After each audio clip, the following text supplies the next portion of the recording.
Assalamualaikum warahmatullahi wabarakatuh.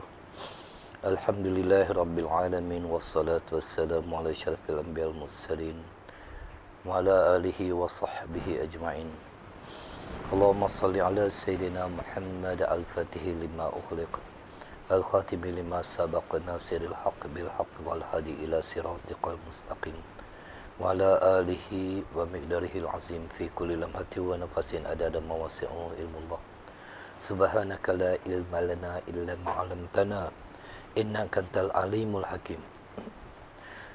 Rabbi shrah li sadri wa yassir li amri wahlul 'uqdatan min lisani yafqahu qawli. Ya Rabbi yassir wa la tu'assir. Ya Karim Rabbi tammin bil khair. Di antara beberapa perkara yang sering dilupai oleh umat, selain daripada maksiat zahir yang dilakukan, itulah yang disebutkan sebagai maksiat yang batin, yakni maksiat di dalam hati. Yang mana Imam Al-Ghazali rahimahullah ta'ala di dalam kitab Al-Arba'a fi Usuluddin menyebut ada 10 perkara yang menyebabkan berlakunya maksiat batin ke atas manusia. Kalau kita rujuk kepada bab yang pertama yang disebutkan oleh Imam Al-Ghazali dalam kitab Al-Arba'in fi Usuluddin, itulah yang disebut sebagai syarahatul ta'am, iaitu pada menyatakan gemar makan. Sedangkan dalam bulan Ramadan yang penuh dengan keberkatan ini, yang penuh dengan kemuliaan ini, kita dituntut untuk berpuasa sebagaimana Allah Subhanahu Wa Taala amat suka kepada seseorang itu apabila dia berpuasa. Ini diperkuatkan oleh hadis baginda Nabi SAW sendiri yang menyebut man min amalin ahabbu ilallahi min ju'i wa atashi. Tiada amal yang terlebih kasih kepada Allah Subhanahu Wa Taala daripada lapar dan dahaga. Maka Allah Subhanahu Wa Taala kasih kepada orang yang lapar dan dahaga, iaitu orang yang senantiasa menjaga nafsunya daripada memperbanyakkan makan dan minum. Syarahut ta'am, yakni sangat gemar kepada makanan dan melebih kenyang daripada adat, dan memperbanyakkan pada makan pada itu dicela oleh syarak. Firman Allah Subhanahu Wa Taala menyebut, a'udzubillahi minasyaitonir rajim, ya bani adam khuzu zinatakum inda kulli masjid. Hai anak Adam, ambil oleh kamu perhiasan kamu pada tiap-tiap masjid. Wa kulu washrabu wa la tusrifu innahu la yuhibbul musrifin. Dan makan olehmu akan makanan dan minum olehmu akan minuman, dan jangan kamu berlebih-lebihan pada makan dan minum itu, kerana bahawasanya Allah Subhanahu Wa Taala tiada kasih akan orang yang berlebih-lebihan pada makan dan minum itu. Maka apabila disebut sebagai huzuzinatukum inda kulli masjid, iaitu kita mengambil pakaian kita, perhiasan kita pada tiap-tiap masjid, itu bermaksud kita hendaklah menjaga pakaian kita apabila kita mendatangi solat. Tidaklah kita memakai pakaian-pakaian yang tidak baik, seumpamanya pakaian-pakaian yang ada tulisan, ada gambar yang menyebabkan makruh perbuatan kita itu. Maka dengan itu hendaklah kita bezakan apabila kita datang ke masjid dengan berpakaian secara sunnah, sebagaimana yang diajar oleh baginda Nabi SAW, pakaian yang bersih, pakaian yang baik untuk kita menghadap Malik Yaumiddin, iaitu Allah Azza wa Jalla. Apatah lagi kalau kita berhadapan dengan makhluk. Kalau kita menghadap tuanku, kita menghadap sultan, menghadap orang-orang besar, ataupun kita untuk datang hadir ketemu duga dan sebagainya, pasti kita akan memakai pakaian yang begitu baik. Maka tidak wajar kalau kita menghadap Allah Subhanahu Wa Taala dengan memakai pakaian-pakaian seumpama pakaian-pakaian kita masuk ke pusat-pusat pasaraya, ataupun kita pergi ke pasar malam, ataupun kita pergi ke padang-padang permainan dan sebagainya. Begitu juga pakaian yang kita pakaikan apabila kita mendatangi masjid untuk menghadap Allah Subhanahu Wa Taala. Sabda Rasulullah sallallahu alaihi wasallam, "Afdalukum ila Allahi atwalukum ju'au wa tufakkura wa abghadukum ila Allahi kullu akuli wa na'u min wa syarubin." Yang terlebih afdal di antara kamu pada Allah itu iaitu orang yang banyak lapar dan banyak tafakur. Tafakur dan banyak lapar. Dan yang terlebih benci kepada Allah Subhanahu Wa Taala di antara kamu itu ialah orang banyak makan dan banyak tidur dan banyak minum. Tetapi pada hari ini kalau kita lihat fenomena umat Islam dalam bulan Ramadan, mereka itu akan mengunjungi masjid-masjid iaitu rumah-rumah Allah Subhanahu Wa Taala dengan niat untuk menempiaskan nafsu tidurnya. Bukan untuk mereka bertafakur ataupun untuk mereka membaca kalam-kalam Allah Subhanahu Wa Taala ataupun untuk mereka beriktikaf. Tetapi kebanyakan mereka itu hadir hanya untuk menempiaskan nafsu tidur dan masjid menjadi mangsanya. Apatah lagi peluang yang dibuka oleh masjid-masjid untuk mereka beriktikaf.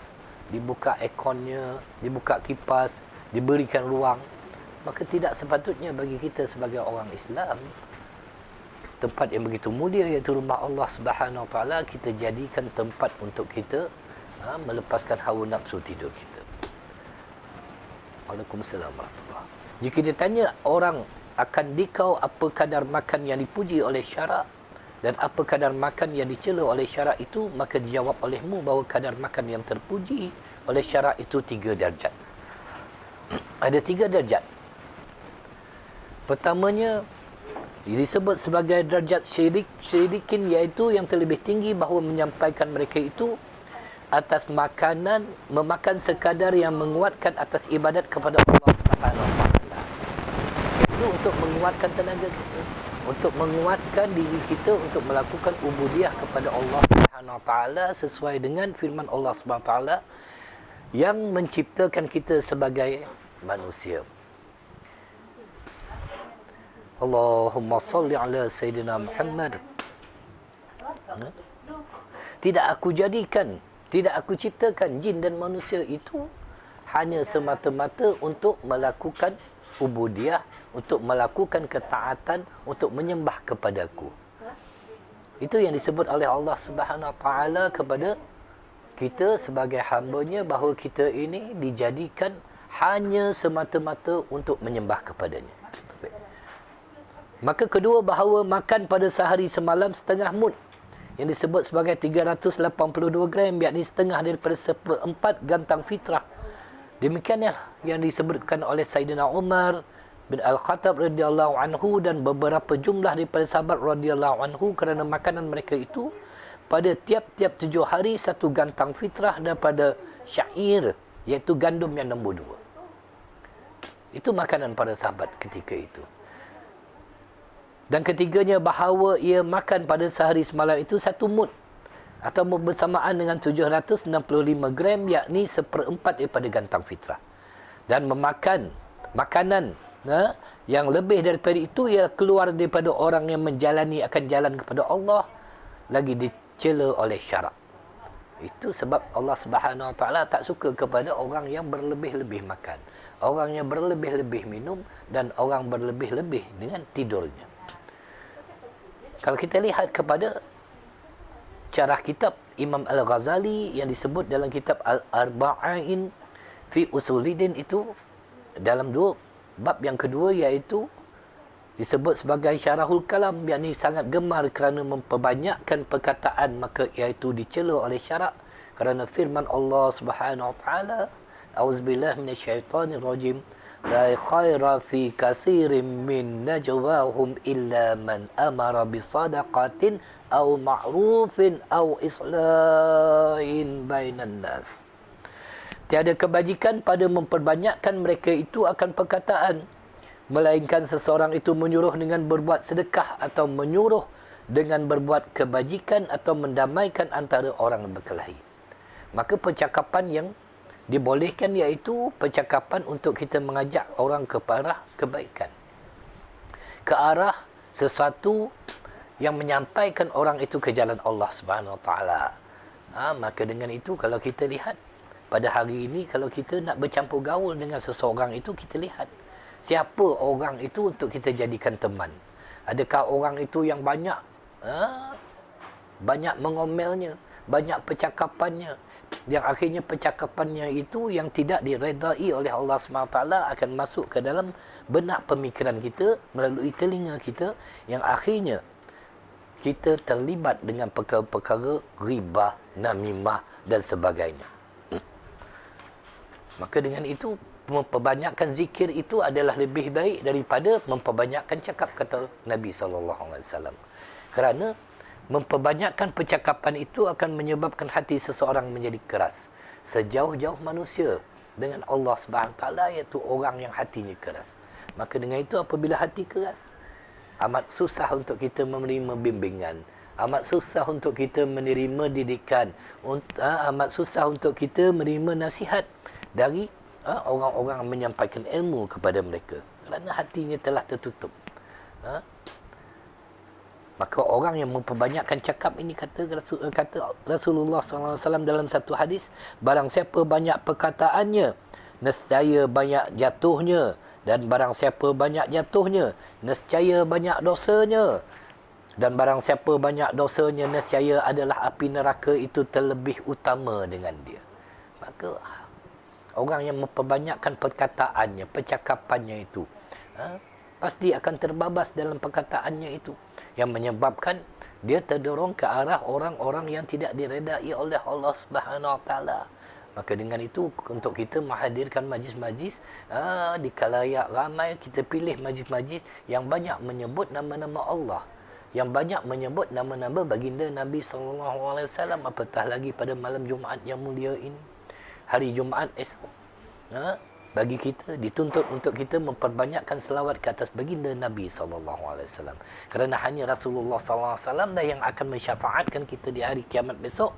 Sehingga kan Nabi SAW tidak bangun daripada sujud di tiang arash, sehinggalah habis semua umat Islam dikeluarkan oleh Allah SWT daripada api neraka. Barulah redha dan puas hatinya baginda Nabi SAW. Maka dengan itu kita mengambil ibrah dari apa yang disampaikan. Moga-moga Allah SWT menjadikan Ramadan kita pada hari ini lebih bermakna. Lebih lagi kita menjadi takut kepada Allah SWT. Bukan sekadar kita menahan lapar dan dahaga, yang hanyalah menjadi adat orang berpuasa kita berpuasa, orang tarawih kita tarawih. Tetapi akhirnya ibadat yang kita lakukan itu tidak ada peningkatan dalam apa yang dituntut oleh syarak. Sebagaimana sabda Nabi SAW, sallu kama ra'aitumuni usalli, bersolatlah kalian sebagaimana kamu melihat aku bersolat. Maka hendaklah kita menghadiri majlis-majlis ilmu. Talibul ilmi faridatan ala kulli muslim, kata baginda Nabi SAW. Menuntut ilmu itu wajib, fardu bagi setiap orang Islam. Maka tidak akan diterima amal seseorang itu tanpa berdasarkan kepada ilmu. Segalanya akan tertolak. Kerana ilmu lah akan membenteng diri seseorang itu daripada melakukan kemaksiatan terhadap Allah SWT. Baik maksiat daripada zahirnya ataupun maksiat daripada batinnya. Terakhir, kita renung daripada sabda baginda Nabi SAW, "May yurid illahi bihi khairan yufaqihu fid din, wa man lam yufaqihu fid din lam yubala bihi." Sesiapa yang nak diberi oleh Allah Subhanahu Wa Taala kebaikan, maka Allah Subhanahu Wa Taala akan memberi kepadanya kefahaman, kefakihan dalam urusan agama. Bukannya di atas jawatan yang tinggi, bukan di atas kekayaan, bukan di atas kecantikan, bukan di atas kemasyhuran dan sebagainya. Kalau kita lihat, kalau jawatan, hatta Namrud sendiri pun dipilih menjadi raja. Fir'aun diangkat orang menjadi Tuhan. Kalau kita melihat kepada kekayaan, adakah itu yang dipilih oleh Allah Subhanahu Wa Taala untuk diberikan kebaikan? Maka kalau kita lihat karun yang menyekutukan Allah Subhanahu Wa Taala pun telah diberi oleh Allah Subhanahu Wa Taala harta yang melimpah ruah. Maka seseorang itu dipilih berdasarkan sebagaimana kefahaman dia, kefakihan dia dalam urusan agama. Saya rasa cukup sekadar itu. Wabillahi taufiq. Wassalamualaikum warahmatullahi wabarakatuh. Allah.